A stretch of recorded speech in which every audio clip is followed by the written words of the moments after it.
Viaje a través del texto de Un curso de milagros por Kenneth Wapnick.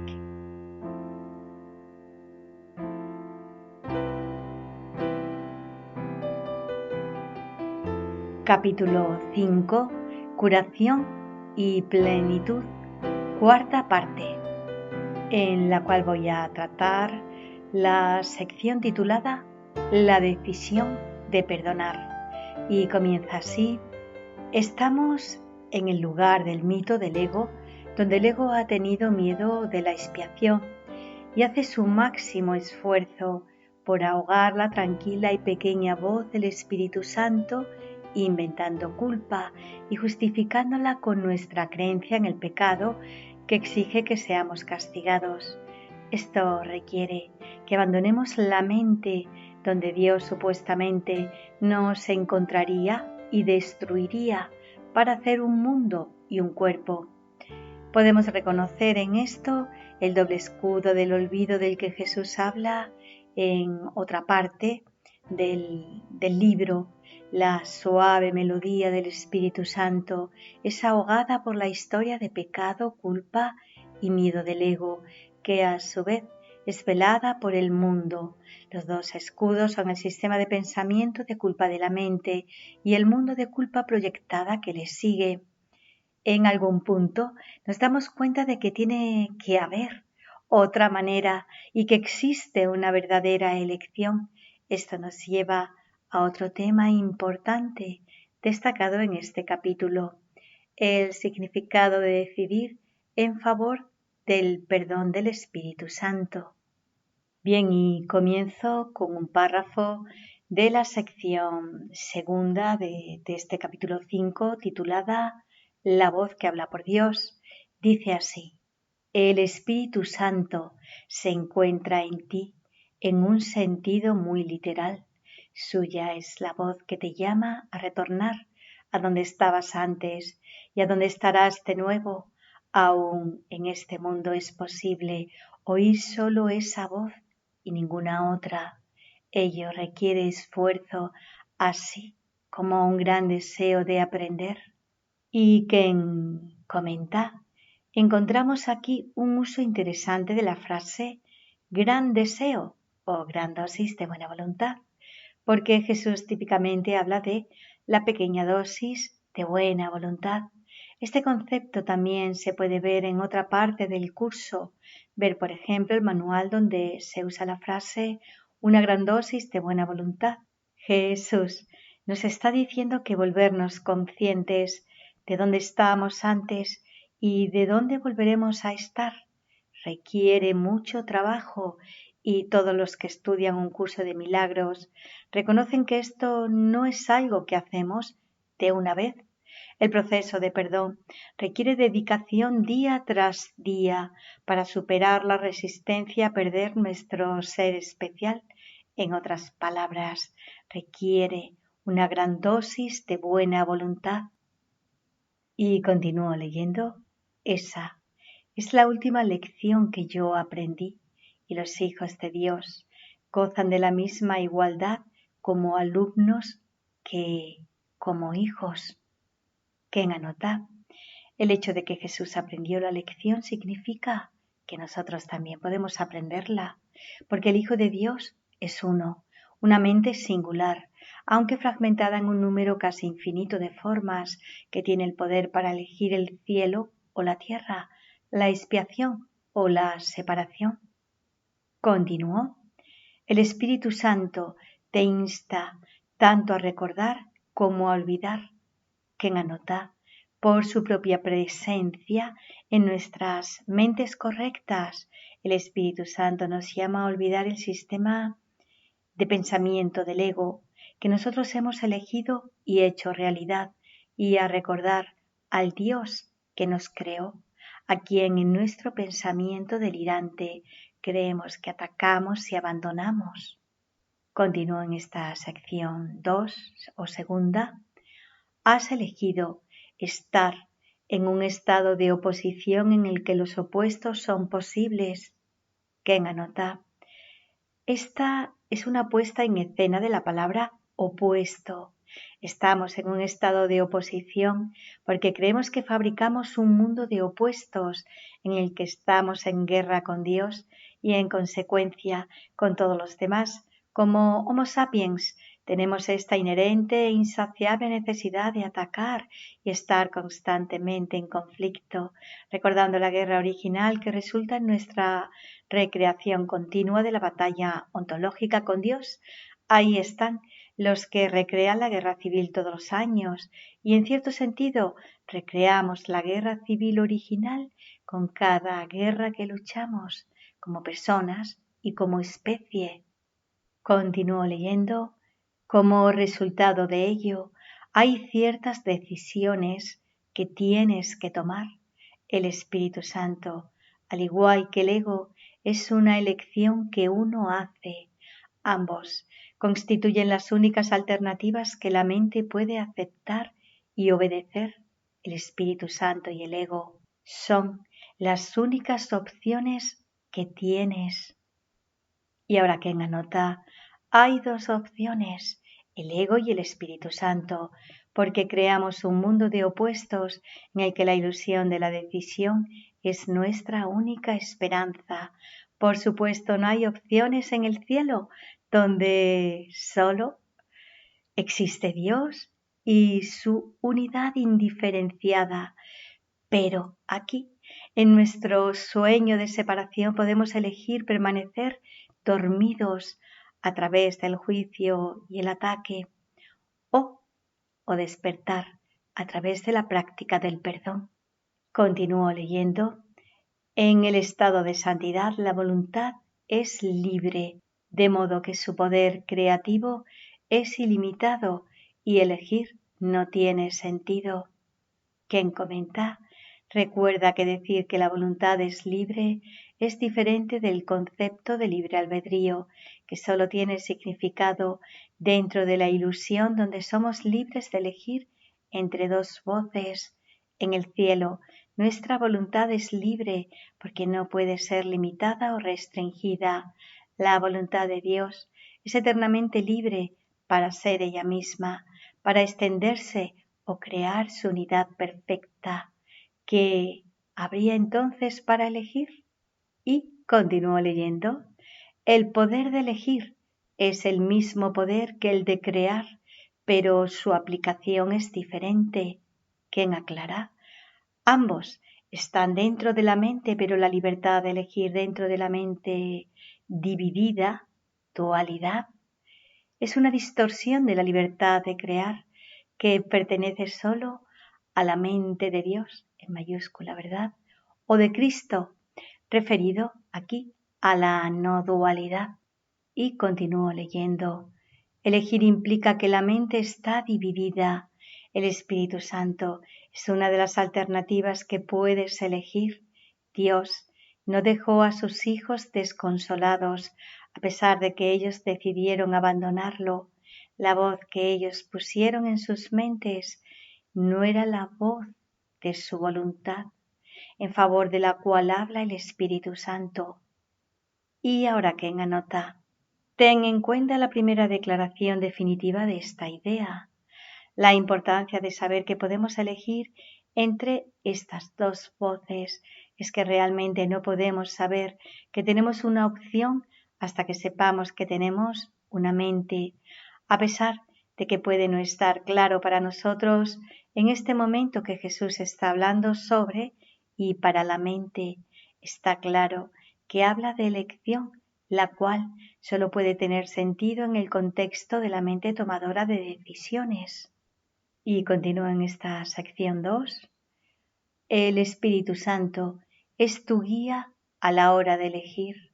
Reside en la parte de tu mente, la mente correcta, recuerda, que siempre habla en favor de la elección correcta, porque habla por Dios. Tanto el cielo como la tierra están en ti, porque la llamada de ambos está en la mente. Y ahora Ken hace la siguiente anotación. Jesús nos presenta la estructura de la mente dividida, la voz del ego, es decir, la tierra, y la voz del Espíritu Santo, es decir, el cielo. a pesar de que nunca usa el término tomador de decisiones en el curso, excepto una vez en un contexto diferente. Obviamente está implícito en todas partes porque Jesús continuamente nos insta a elegir. La parte de la mente que debe elegir entre estas dos voces es lo que llamamos el tomador de decisiones. Continúo leyendo. La voz de Dios procede de los altares que le has erigido a Él. Estos altares no son objetos, son devociones. Ken anota. Mientras usa el término familiar altar, Jesús explica que los altares no son objetos externos, representan al tomador de decisiones de la mente que elige si adorar. En el altar del ego, que en otro pasaje se describe como uno de donde fluye la sangre, o en el altar del Espíritu Santo, sembrado con azucenas de perdón. Es nuestra elección a qué voz prometemos nuestra devoción o en la que ponemos nuestra fe. Y continúa en el párrafo 8 de esta sección segunda. Sin embargo, ahora tienes otras devociones. Tu devoción dividida te ha dado dos voces y ahora tienes que elegir en cuál de los dos altares quieres servir. La llamada que contestas ahora es una evaluación porque se trata de una decisión. La decisión es muy simple, se toma sobre la base de qué llamada es más importante para ti. ¿Y quién anota? Piensa en nuestra discusión en el capítulo 4, donde Jesús habló de las recompensas de elegirlo versus el castigo por elegir el ego. Como nuestro Maestro nos está instruyendo que la elección por el Espíritu Santo vale más para nosotros que la elección por el ego. El primero nos hace sumamente felices y Él, este último, nos deja en un estado de dolor continuo. Como no sabemos la diferencia entre dolor y dicha, como veremos en el capítulo 7, Jesús explica que cuando nos acercamos a una persona y vemos intereses compartidos en lugar de intereses separados, nos sentimos mejor. Cuando nos alejamos a través de nuestros pensamientos de ataque y juicios, nos sentimos peor. El perdón, por lo tanto, nos trae paz, mientras que el especialismo nos trae conflicto. Jesús continuamente nos llama a elegir la voz que habla por la esperanza, recordándonos que la voz del ego no tiene poder sobre la verdad porque que podría vencer la voluntad de Dios. Bien, y dentro de este mismo capítulo 5, recuerdo curación y plenitud, paso ahora a un pasaje de la sección séptima, titulada La decisión en favor de Dios. Dice así: ¿crees realmente que puedes fabricar una voz que pueda ahogar a la de Dios? ¿Crees realmente que puedes inventar un sistema de pensamiento que te pueda separar de Él? ¿Crees realmente que puedes encargarte de tu seguridad y de tu dicha mejor que Él? No tienes que ser cuidadoso ni descuidado. Necesitas simplemente echar sobre sus hombros toda angustia, pues Él cuida de ti. Él cuida de ti porque te ama. Su voz te recuerda continuamente que tienes motivos para sentirte esperanzado debido a que estás a su cuidado. No puedes elegir excluirte de su cuidado porque esa no es su voluntad, pero puedes elegir aceptar su cuidado y usar el poder infinito de éste en beneficio de todos los que Él creó mediante Él. ¿Quién anota? ¿Por qué entonces Jesús pregunta, dada la evidencia imposibilidad de las premisas del ego, persistimos en escuchar sus llamadas ilusorias de locura cuando la llamada a la cordura y la verdad están ahí para nuestra elección? Y 2 párrafos después, Jesús vuelve a la misma pregunta, rogándonos que escuchemos. Continúo en esta sección séptima que dice: ¿por qué prestarle atención a las continuas y dementes exigencias que crees que se te hacen cuando puedes saber que la voz que habla por Dios se encuentra en ti? Dios te encomendó su espíritu y te pide que tú le encomiendes el tuyo. Su voluntad dispone que éste permanezca en perfecta paz, porque tú eres de una misma mente y de un mismo espíritu con él. Y Ken comenta: la unidad inherente del Hijo de Dios nos asegura que nuestro loco sistema de pensamiento de separación no puede tener efecto verdadero y por lo tanto que nuestra mente correcta, el hogar de la voz de Dios, permanece en paz. Solo en la locura pensaríamos en ignorar la llamada del Espíritu Santo para despertar del sueño, y Jesús nos insta a regresar del mundo loco del ego a su mundo cuerdo del milagro y desde allí recordar nuestra realidad como espíritu. El Hijo de Dios creó como su ser, lo que nos permite regresar a Dios, nuestra fuente. Es nuestra decisión de perdonar, y uno de los más importantes pasajes al respecto aparecen al final del capítulo 5.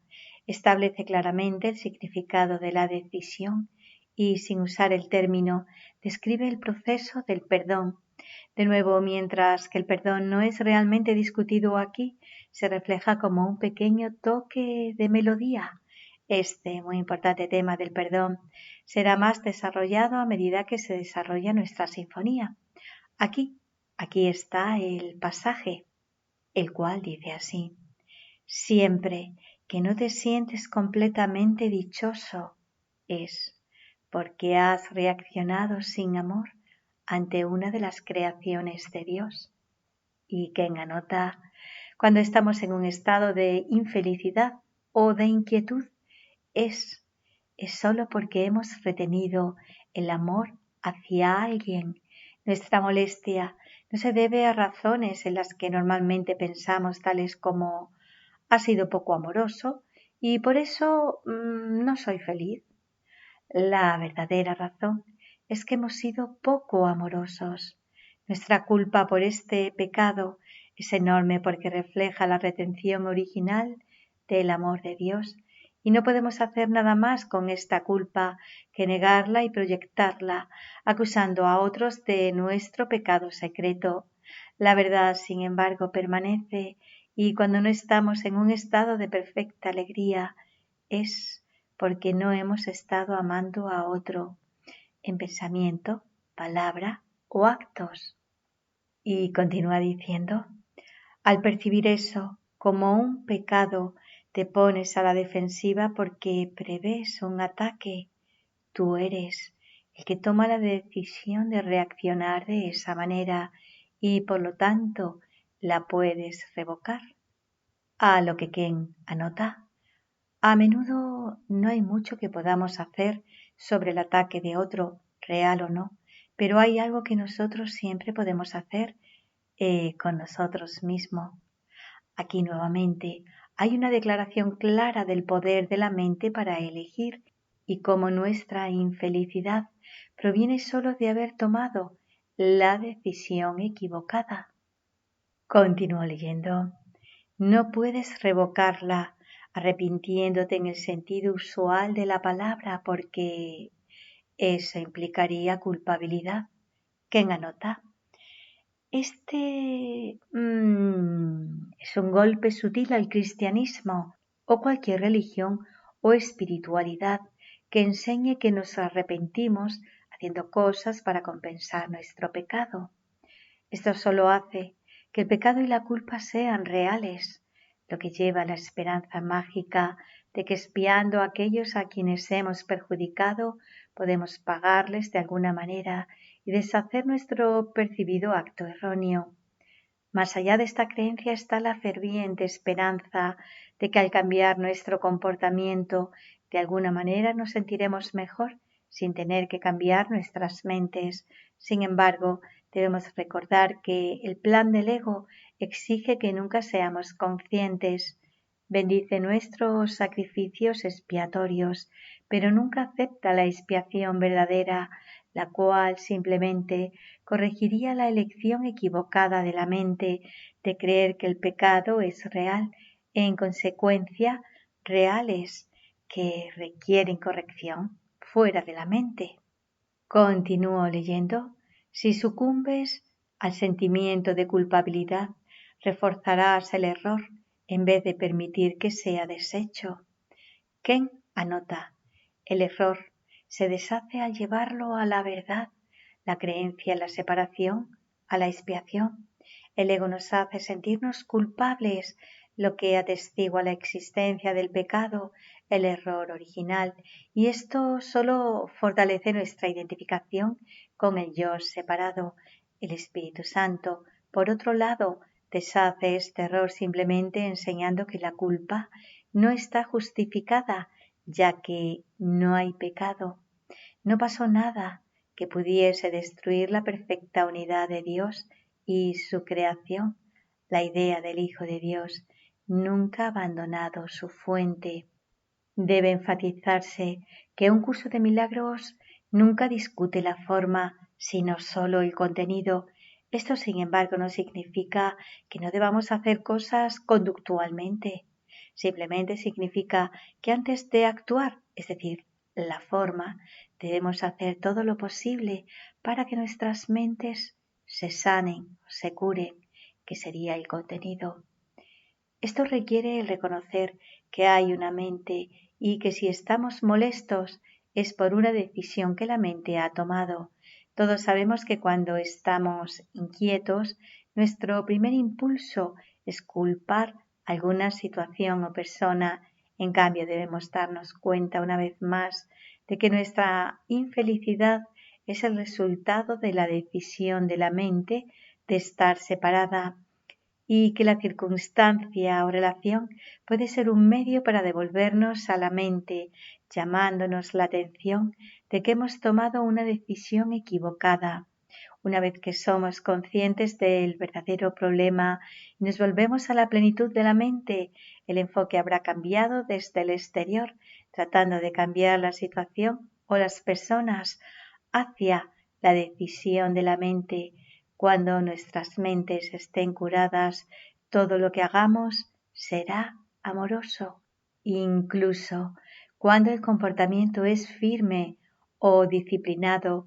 Sin embargo, su significado será amable. Deshacer el error mental de elegir equivocadamente es el mensaje principal de esta sección. Y continúo ahora en el párrafo 6 de la sección 7. Tomar esta decisión no puede ser algo difícil, esto es obvio. Si te percatas de que si no te sientes completamente dichoso, es porque tú mismo así lo has decidido. ¿Quién comenta? Es esta lógica simple la que puede hacer que un curso de milagros parezca muy irritante. Jesús está diciendo, no me digas que no puedes tomar una decisión o que esto es difícil. Ya has tomado una, así que solo necesitas revertir lo que elegiste. En otras palabras, realmente no estamos tomando una decisión, sino deshaciendo la que tomamos anteriormente al darnos cuenta de que no nos ha hecho felices. Y así continúo leyendo. Por lo tanto, el primer paso en el proceso de deshacimiento es reconocer que decidiste equivocadamente a sabiendas, pero que con igual empeño puedes decidir de otra manera. ¿Quién comenta? Implícito aquí es que nadie ni nada tiene el poder de quitarnos la paz de Dios. Nada, es decir, excepto el poder de nuestra mente que puede elegir contra esa paz. De hecho, este es uno de los mensajes centrales de un curso de milagros. La base del verdadero perdón. No hay nada que perdonar porque no ha pasado nada que pueda perturbar la paz de nuestra mente. Lo que sea que haya hecho el ego de otro no puede tener ningún efecto sobre nosotros, a menos que elijamos otorgar ese poder al pecado sobre nosotros. Tanto el pecado como el perdón siguen siendo nuestras elecciones. La ira hacia otro se convierte en el medio que Jesús usa para ayudarnos a ver que nuestras acusaciones son proyecciones de autoculpa que nuestras mentes ahora pueden corregir. Por cierto, vemos nuevamente en este capítulo de principios del texto el fuerte énfasis puesto en mirar el poder de la mente que tomó la decisión equivocada, una elección que solo el tomador de decisiones de la mente tiene el poder de cambiar. Continúo leyendo. Sé muy firme contigo mismo con respecto a esto y mantente plenamente consciente de que el proceso de deshacimiento que no procede de ti se encuentra no obstante en ti, porque Dios lo puso ahí. Ken anota. Sé muy firme contigo mismo con respecto a esto. Dice, es el mismo tema que vimos en el capítulo 4, donde Jesús nos dijo que fuéramos honestos con nosotros mismos y que no le ocultemos nada. No está siendo duro, sino simplemente destacando la importancia de esta idea. Si realmente nos tomamos en serio el deseo de paz, la otra manera de Helen y Bill, debemos ser firmes y consistentes en nuestra voluntad de mirar la mente cada vez que estamos tentados a enojarnos y culpar a otro. Jesús nos pide que usemos la relación impía como un medio de volvernos a decir, si no estoy en paz, debo haber decidido mal y es mi responsabilidad decidir lo contrario. El proceso de deshacer no es externo, ya que nosotros como tomadores de decisiones de la mente somos los dueños de nuestro destino. Jesús no puede deshacer el ego por nosotros, porque primero tenemos que permitirle recordarnos sobre nuestra ayuda interior. Y continúo leyendo, tu papel consiste simplemente en hacer que tu pensamiento retorne al punto en que se cometió el error y en entregárselo allí a la expiación en paz. Ken anota, el punto en que se cometió el error se refiere a la parte tomadora de decisiones de nuestras mentes, la fuente del error y el único lugar en el que se puede deshacer. Continúo leyendo. Repite para tus adentros lo que sigue a continuación, tan sinceramente como puedas, recordando que el Espíritu Santo responderá de lleno a tu más leve invitación. Dice, debo haber decidido equivocadamente porque no estoy en paz. Ken anota. Las 5 declaraciones que siguen no son literalmente lo que tenemos que decir. No es necesario memorizarlas, al igual que otras en el curso, ni repetir las palabras cada vez que estamos molestos, sino que su contenido es lo extremadamente importante. Las declaraciones reflejan el proceso de perdón que Jesús nos pide que apliquemos siempre que nos inquietemos. Nos conducen suavemente desde la fuente percibida de malestar, el cuerpo, hasta su causa, la mente, donde el Espíritu Santo y su expiación aguardan nuestro regreso y corrigen nuestra decisión.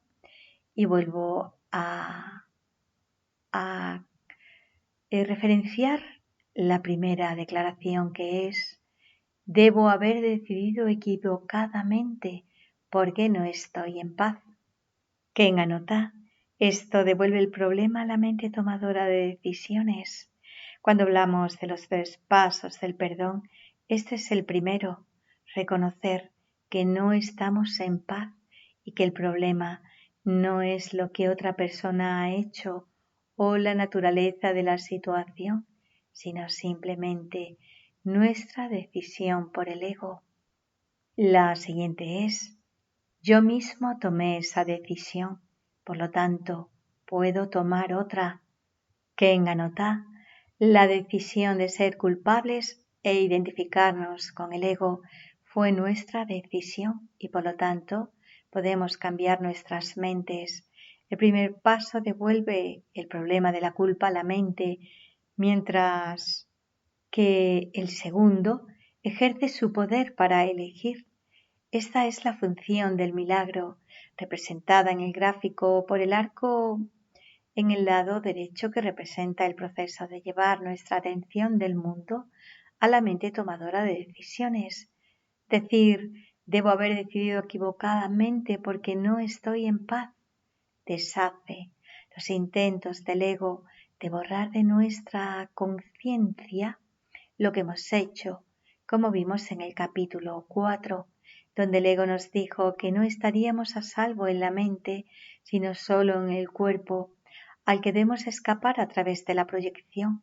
Al hacer caer un velo a través de la mente, el ego produjo nuestro olvido de que elegimos esto, protegiendo la proyección aparentemente para siempre, en vez de corregirla.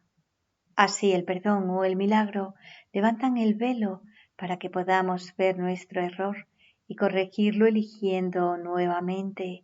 Como ya hemos discutido, este proceso refleja el claro mensaje del primer principio de los milagros, el cual dice: no hay grados de dificultad entre ellos, ya que nada afuera, nada externo, es la causa de nuestra angustia, ya sea una uña o un cáncer, una escaramuza en el patio de recreo o una guerra.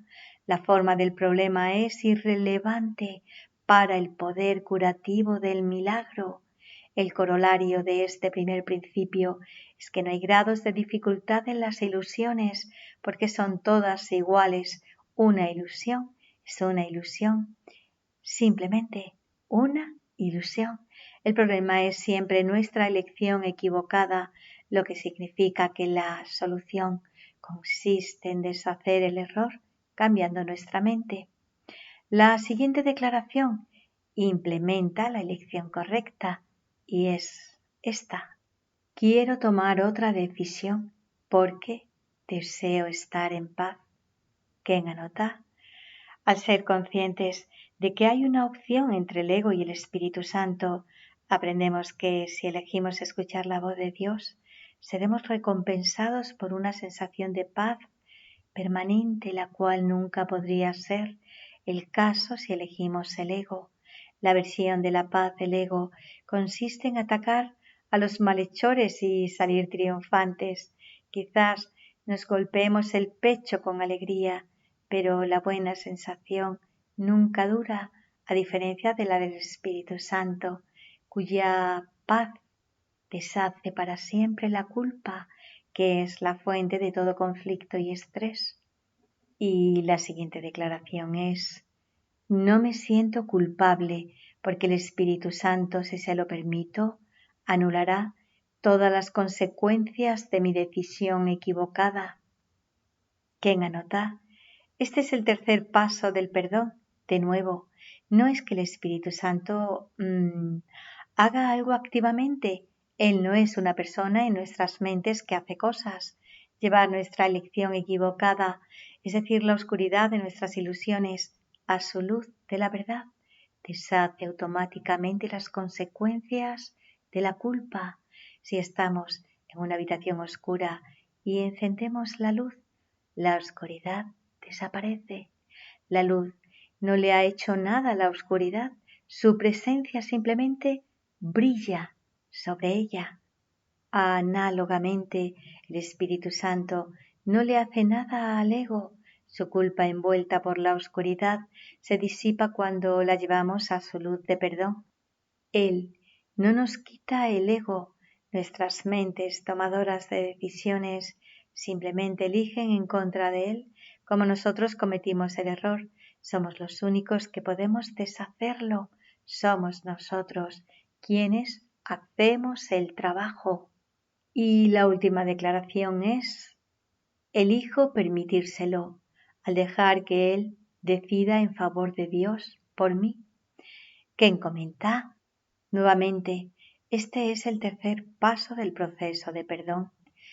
que refleja el alegre resultado de nuestra decisión por la mentalidad correcta al elegir al Espíritu Santo como nuestro Maestro. De hecho, hemos decidido en favor de Dios, permitiendo que el Espíritu Santo decida por nosotros. Así es como termina el 5º capítulo, y en estos primeros movimientos de nuestra sinfonía podemos discernir un bosquejo del resto del curso. Jesús nos ha enseñado a entender por qué elegimos el ego. Como eso no nos ha ayudado, cuanto mejor nos sentiremos si aceptamos la responsabilidad de nuestra angustia, enfermedad y desesperación, y finalmente reconocer que la elección por la verdadera esperanza reside en nuestra mente, donde podemos elegir su paz y amor en lugar del conflicto y el juicio del ego. Antes de dejar este tema, quiero citar algunos otros pasajes en un curso de milagros que describen el perdón sin mencionar la palabra. Estos reflejan la enseñanza de que no podemos alcanzar el cielo separándonos de los demás. No es necesario decir que en este punto la afirmación de que la salvación es una empresa de colaboración no significa que debemos literalmente hacer algo conductualmente con otra persona o estar con todos todo el tiempo. No, sino solo que no sentiremos paz si excluimos a alguien en nuestras mentes. La enseñanza de Jesús es solo sobre la necesidad de excluir y sobre cualquier juicio que acompañe tal exclusión. Esto continúa con el importante tema de darnos cuenta de que la exclusión nos mantiene fuera del cielo, mientras que la inclusión nos lleva a la puerta del cielo, porque habremos deshecho las barreras de separación que hasta ahora nos habían dividido. No podemos conocer la unidad del cielo como cuerpos que viven en el mundo, pero podemos reflejar su simple verdad al no ver diferencias entre la filiación. De hecho, esta visión, que mira más allá de la forma al contenido de la mente, es la ausencia de la curación, como ahora leemos. Y paso a leer así un pasaje de la introducción dentro de este capítulo 5, Curación y Plenitud, que dice así: curar o hacer feliz es, por lo tanto, lo mismo que integrar y unificar.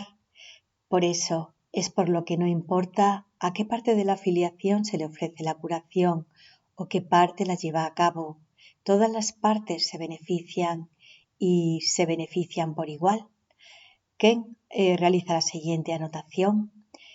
Esta es también la razón por la cual no hay grados de dificultad en los milagros, o lo que es lo mismo, en la curación. Un problema es todos los problemas, una solución es todas las soluciones. Cada elección por la mentalidad correcta dentro de la mente de cualquier hijo aparentemente separado irradia a través de la filiación. Una mente es todas las mentes, un hermano es todos los hermanos, y la bendición de la expiación del Espíritu Santo es compartida por todos igual. Y continuando en la introducción, en el párrafo 3 dice: todo pensamiento benévolo que cualquiera de tus hermanos abrigue en cualquier parte del mundo te bendice. La luz es tan potente que irradia a través de toda la filiación, la cual da gracias al Padre por irradiar su dicha sobre ella. Es imposible que un hijo de Dios pueda amar a su prójimo de manera diferente de cómo se ama a sí mismo. De ahí que la plegaria del Salvador sea frase: permíteme conocer a este hermano como me conozco a mí mismo. Y ahora Ken anota: no podemos conocer a nuestro hermano a menos que nos conozcamos a nosotros mismos. Por eso el perdón es el gran sanador y nuestra única oración es saber que los fragmentos separados de la filiación, sin excepción, comparten la misma necesidad, interés y objetivo. Tal visión deshace la creencia en el sistema de pensamiento del ego de separación, fragmentación y especialismo, y es el núcleo de la curación. Y ahora paso a leer un fragmento de la sección primera de este capítulo 5 titulada La invitación al Espíritu Santo. Dice así: la curación es un pensamiento por medio del cual dos mentes perciben su unidad y se regocijan. Su gozo exhorta a todos los miembros de la filiación a que se regocijen junto con ellas y permite que Dios acuda a ellas y se manifieste a través de ellas. Quien comenta, leemos en el libro de ejercicios que nuestra función y felicidad son una. Referido a la lección 66. Cuando perdonamos, el regocijo y la alegría es el resultado inevitable porque hemos aprendido que el Espíritu Santo es la voz que habla para nosotros del interés compartido de la filiación. ¿Qué podría ser más alegre que darnos cuenta de que nuestros sueños de juicio y muerte no tuvieron efecto y que de hecho nunca sucedieron?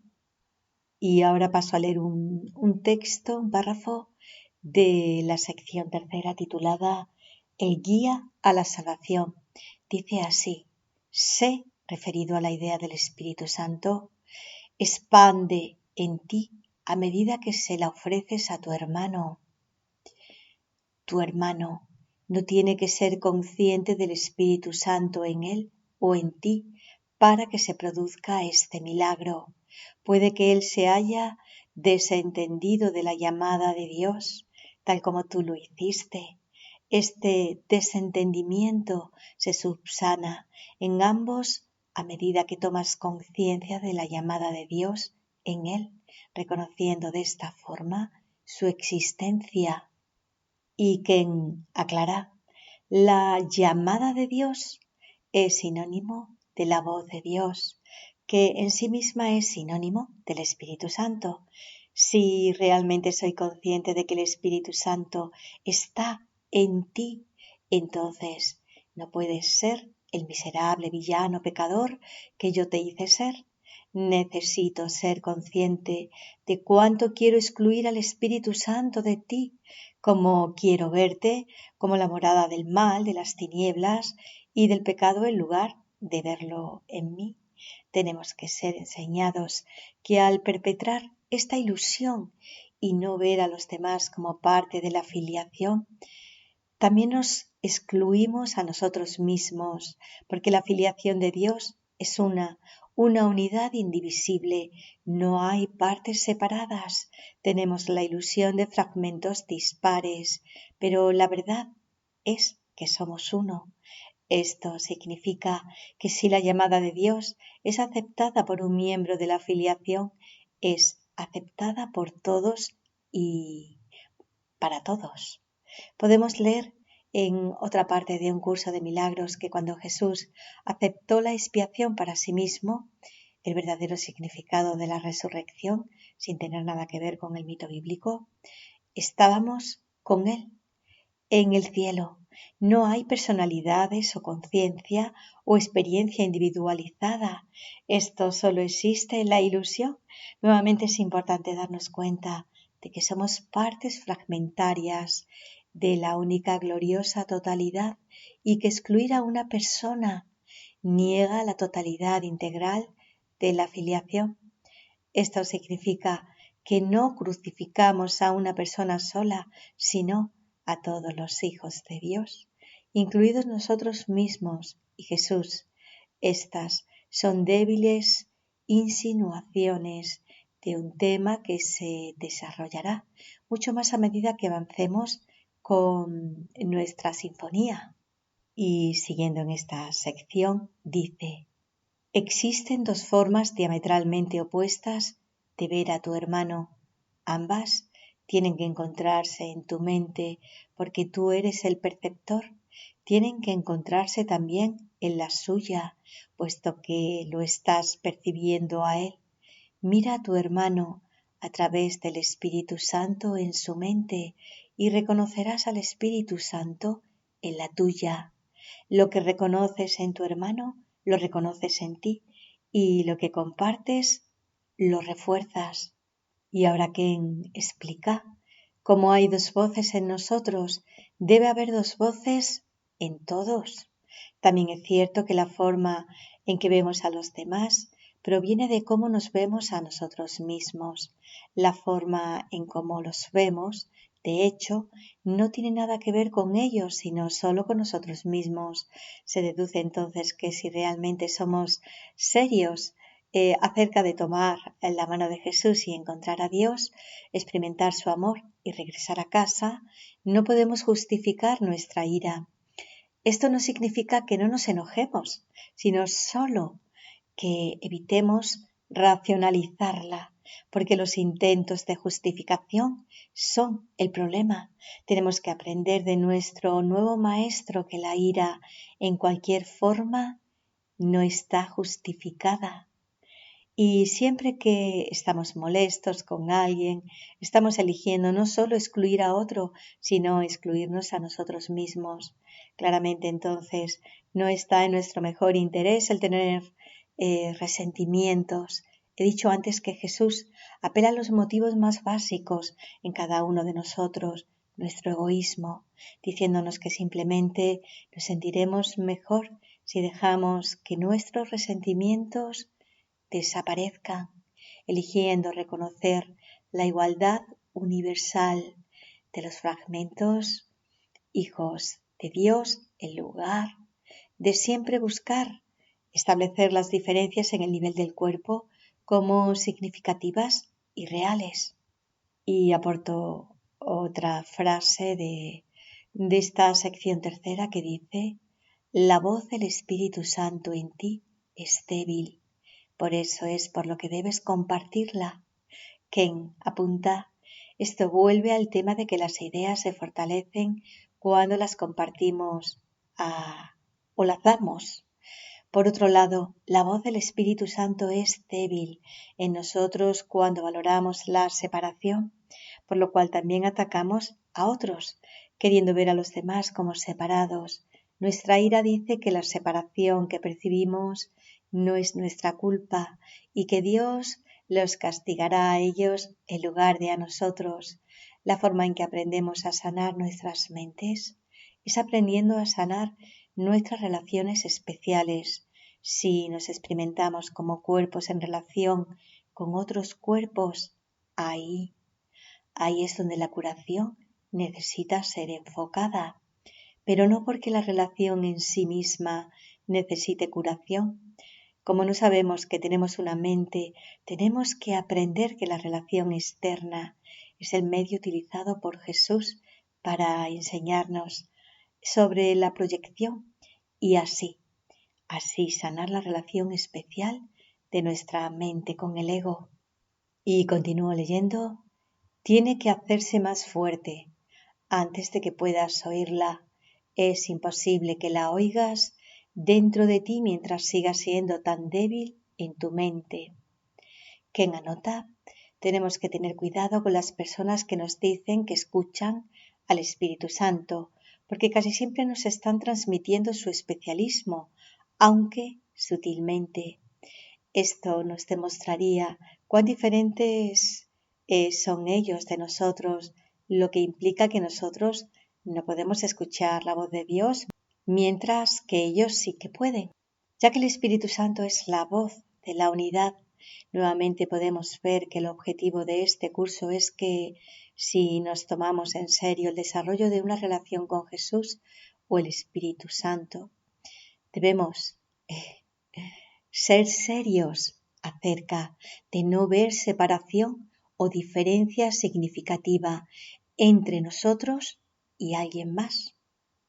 Continuó leyendo, no es que de por sí sea débil, sino que está limitada por tu renuncia a oírla. Ken comenta, el reflejo de la luz del amor del cielo resplandece brillantemente, pero no lo vemos porque hemos erigido barreras contra él. El himno del perdón del Espíritu Santo se entona maravillosamente, pero no lo escuchamos porque hemos optado por ahogarlo con los estridentes chillidos de especialismo del ego.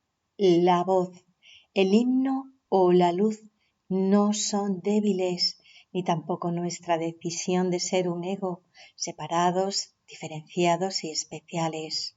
La fuerza de la mente simplemente necesita ser redirigida, como hemos manifestado, separación, diferenciación y especialismo en nuestras relaciones proyectadas. Aquí es donde debo comenzar el proceso de perdón. Y continúo leyendo esta sección.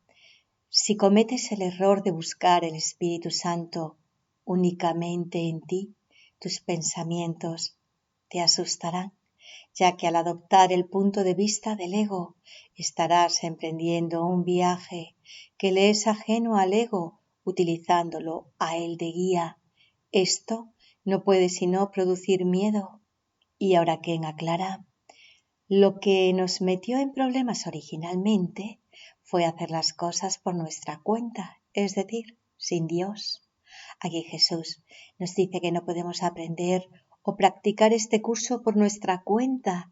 Esto no significa que necesitemos un compañero físico, sino, como hemos visto, que no podemos excluir a otros de nuestro perdón o de nuestro amor. Si lo hacemos pensando que podemos llegar al cielo por nosotros mismos, nunca llegaremos allí, porque estaríamos reforzando el problema de la separación que nos sacó del cielo en primer lugar. Es por eso que nunca podrá haber una guerra santa. No podemos librar una guerra por ningún ideal religioso o político mientras siga existiendo un pensamiento de conflicto en nuestras mentes en el que creemos que el otro lado tiene que ser derrotado. Cuando uno pierde, todos pierden. Es esencial entender una vez más que un curso de milagros no trata sobre el comportamiento, sino sobre los pensamientos y actitudes de la mente. Aunque teóricamente no es imposible, lo más difícil es emprender una guerra en el comportamiento y aún así estar en paz. En principio se puede hacer, como la paz de nuestras mentes abarca a todas las personas, no habría culpa ni miedo y por lo tanto no habría un contenido de guerra. Uno de los pasajes más conocidos del Nuevo Testamento es el Sermón de la Montaña, donde Jesús exhorta a sus seguidores a poner la otra mejilla. Reinterpretado por Jesús en su curso, la frase se convierte en el epítome del perdón, mostrar a nuestros hermanos que no nos han hecho daño porque el Hijo de Dios no puede ser herido, en lugar de que podamos ser golpeados 2 veces y luego perdonar lo que nos hicieron. Parafraseando el libro de ejercicios, en nuestra indefensión, nuestro verdadero ser miente, dice el ego. Y paso a leer un pasaje de la sección 4, titulada Enseñanza y curación. Dice así: nada puede hacerte daño y no puedes mostrarle a tu hermano nada que no sea tu plenitud. Muéstrale que él no puede hacerte daño y que no le guardas rencor, pues de lo contrario te estarás guardando rencor a ti mismo. Ese es el significado de ofrécele también la otra mejilla. Que en Anota volvemos a este concepto tan importante que es el núcleo del perdón. Es el regalo que nos damos los unos a los otros para aprender que nuestros pecados no han tenido ningún efecto porque permanecemos unidos en el amor de nuestro Creador y Fuente. Y continuando en esta sección 4, dice: el Espíritu Santo espía en todos nosotros, deshaciendo, y de esta manera te libera de la carga que le has impuesto a tu mente. Que en Anota, si pensamos en los principios de los milagros en el capítulo 1, espiar significa deshacer. Para espiar verdaderamente, primero no debemos hacer realidad el pecado y luego arrepentirnos de nuestras fechorías o pensamientos erróneos. Más bien, el milagro observa el pecado y deshace o corrige las percepciones erróneas del ego, viendo solo sombras fragmentarias de la diminuta y alocada idea que no tuvo efecto y que nunca sucedió realmente. Así nuestro pecado, la carga de culpa que descansaba tan fuertemente en nuestras mentes, es deshecha suavemente por la expiación del Espíritu Santo. Y continúo en el párrafo 4. Al seguir al Espíritu Santo, se te conduce de regreso a Dios, que es donde te corresponde estar, más cómo podrías encontrar el camino que conduce a Él, sino llevando a tu hermano contigo. Ken anota, el ego nos haría llegar a casa, excluyendo a ciertas personas, segmentos de la filiación que juzgamos como diferentes de nosotros en virtud de su pecaminosidad. Jesús nos haría reconocer el costo para nosotros de tal exclusión. Esto nos impulsaría a elegir nuevamente, invitando a nuestros viejos enemigos a unirse a nosotros en el viaje con Jesús que nos lleva al hogar que realmente nunca abandonamos. Y continúa diciendo, mi papel en la expiación no concluirá hasta que no te unas a ella y se la ofrezcas a otros. Ken comenta, la filiación en la mente de Jesús es sanada de su creencia en la separación, porque siempre ha estado unificada debido a que no está unificada en la mente dormida que sueña con la diferenciación. Cada fragmento separado debe elegir como lo hizo Jesús. Y continúo en la sección 4. Lo que enseñes es lo que aprenderás. El tema que discutimos en el capítulo 4, que la enseñanza y el aprendizaje son lo mismo, vuelve aquí. También es un motivo central en nuestra sinfonía, que refleja la naturaleza unificada de la mente y el cuerpo. Las ideas no abandonan su fuente, y de la mente de la filiación misma. Y continúo leyendo, nunca te dejaré desamparado, ni te abandonaré, porque hacer eso sería abandonarme a mí mismo y abandonar a Dios que me creó. Ken anota, si nos gusta cómo suena esto, y a quien no, debemos decírselo a todos. Si apreciamos que Jesús nunca nos abandonaría, debemos decir estas palabras a las personas que queremos abandonar o eliminar, viéndolos como indignos del amor del cielo. Si la filiación no incluye a todas las personas, el Hijo de Dios permanece crucificado. Esta naturaleza todo inclusiva del perdón es uno de los temas más importantes del curso y podemos ver cómo Jesús continúa desarrollándolo. Y continúo leyendo en esta sección 4. Abandonas a Dios y te abandonas a ti mismo. Cuando abandonas a cualquiera de tus hermanos, tienes que aprender a verlos tal como son y entender que le pertenecen a Dios al igual que tú. ¿De qué mejor manera puedes tratar a tu hermano que dándole a Dios lo que es de Dios? Y Ken comenta, esto está tomado de la famosa declaración bíblica sobre dar al César las cosas que son del César y a Dios las cosas que son de Dios. Lo que es de Dios es la filiación unificada y completa, siendo lo más difícil dejar de lado nuestra ira y nuestros juicios, especialmente cuando hay docenas, cientos, miles o incluso millones de personas que están de acuerdo con nosotros.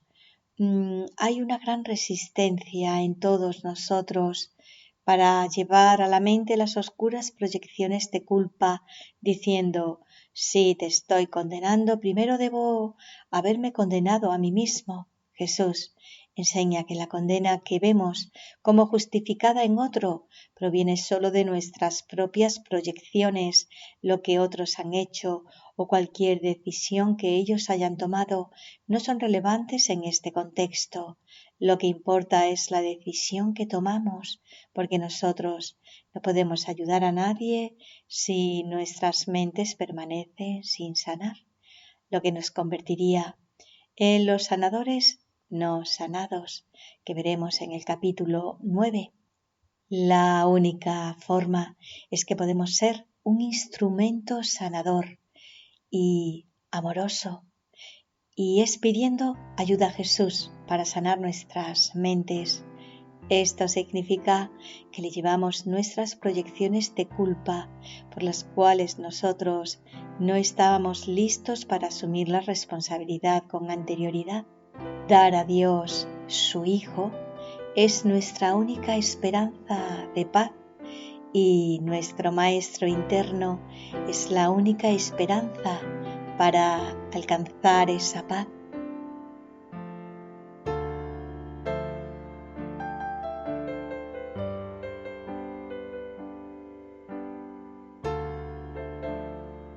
A anotar, por último, que dejo en la descripción de este vídeo los links de las secciones anteriores que conforman este capítulo 5, recuerda, curación y plenitud, que pertenece a Viaje a través del texto de un curso de milagros por Kenneth Wapnick, así como el capítulo 5,